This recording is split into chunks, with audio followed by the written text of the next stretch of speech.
Hello, everyone. Welcome back to Common Phrase of the Day.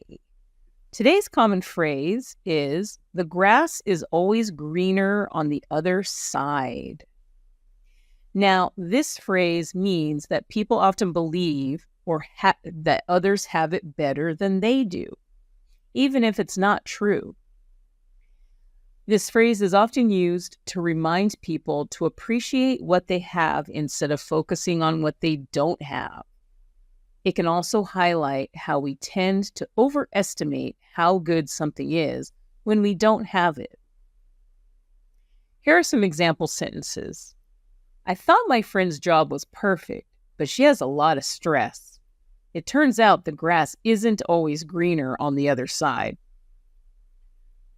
He wants to move to a new city because he thinks it'll be better. But sometimes the grass is greener on the other side only in your imagination. She's jealous of her neighbor's big house, but she doesn't know how hard they work to pay for it. The grass is always greener on the other side. So try this phrase and enjoy seeing how you can fit it into a conversation.